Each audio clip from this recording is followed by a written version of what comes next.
Teringat ketika berdiskusi dengan mitra saya yang menceritakan bahwa dia mendrop sebuah proyek besar di Siak karena masalah financial closing atau tidak dapat dukungan funder. Saya bertanya, loh proyek Siak emangnya nggak ada strategi lain Pak tanpa pinjaman? Cari mitra gitu? Sulit cari pinjaman di zaman sekarang Mas. Demikian dia menjawab. Swasta murni kalau greenfield company sulit bergerak. Tahun kemarin bukannya ada dengar-dengar kamu ke Tiongkok cari pembiayaan? Saya mulai menyelidik. Nah ini kalau ke Tiongkok kembali ke masalah idealisme, bukan ke masalah uang. Sudah taken, sudah DP, saya balikin semua. Nggak bisa aja pokoknya. Tadinya saya berpikir dengan siapapun bisa berbisnis. Namun ternyata ketika bolak-balik ke Tiongkok, kesimpulan saya satu, demi nasionalisme saya tolak dan lebih baik nggak saya jalankan proyeknya. Loh kok begitu ekstrim banget sih bos? Saya bertanya kemudian. Begini katanya menjelaskan, saya dengan orang Cina berbisnis tidak masalah. Sekali lagi, berbisnis dengan Chinese tidak masalah. Yang saya mundur adalah berbisnis dengan BUMN Tiongkok, berbisnis dengan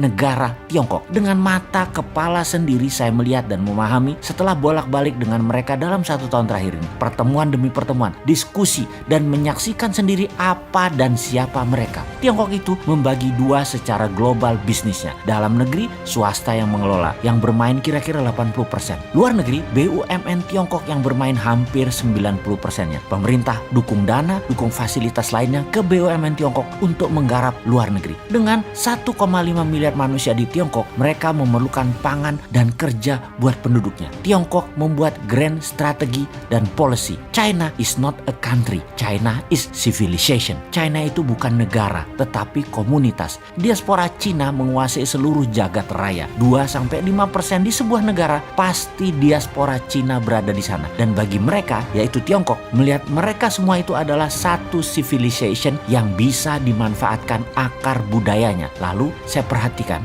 semua yang kerja di luar Tiongkok, BUMN Cina, semua muda-muda masih single paling tua, tidak lebih 35 tahun. Target mereka jelas karena terucap oleh pemimpin mereka. Mereka itu akan dijadikan diaspora. Nggak usah pulang kalau perlu. Single, kawin dengan penduduk lokal, baik Cina diaspora atau pribumi lokal, nggak masalah. Lebih murah bagi mereka, orang-orang itu tidak pulang ke Tiongkok. Targetnya seluruh dunia. Setiap negaranya akan dinaikkan diaspora Cinanya double dalam 10 tahun ke depan. Misalnya di Indonesia, diaspora populasi penduduk berasal dan keturunan Chinese ada 3%-an kira-kira.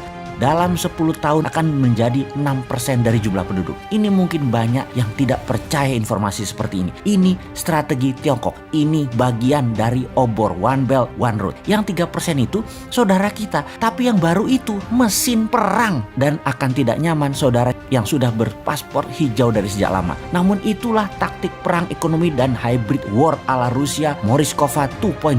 Strategi ini dipakai Rusia untuk mencaplok Crimea. Negara berdaulat itu diambil Rusia. Dunia hanya bisa diam. Semua orang yang bekerja di BUMN Tiongkok di luar negeri telah mengikuti semacam wajib militer. Mereka terdidik secara militan dan militer. Dengan pengetahuan ini, saya putuskan saya tidak akan berbisnis dengan BUMN Tiongkok. Ini sama saja dengan menjual bangsa, menjual negara, menjual NKRI. Lebih baik proyek saya tidak jalan daripada bangsa Indonesia tergadai. Dan sekarang saya jadi bingung dengan pejabat yang malah memfasilitasi Tiongkok masuk. Lalu BUMN Indonesia dengan BUMN Tiongkok bekerja sama. Diaspora tadinya sebentar lagi jadi ancaman nasional. Ini soft threat. Banyak yang terbuai uang, terbuai proyek, namun menggadaikan kedaulatan bangsa. Saya miris dengan ini semua. Dia melanjutkan monolognya. Saya berharap ini semua karena by accident dalam tanda petik. Karena alfa, karena lupa, karena pejabatnya lupa, karena ketidaktahuan pejabat. Namun kalau ini by accident dengan sengaja melakukan Cinanisasi, memasukkan diaspora Cina baru, akan mengikuti juga pastinya, yaitu faham yang berbeda dengan Pancasila, faham komunisme.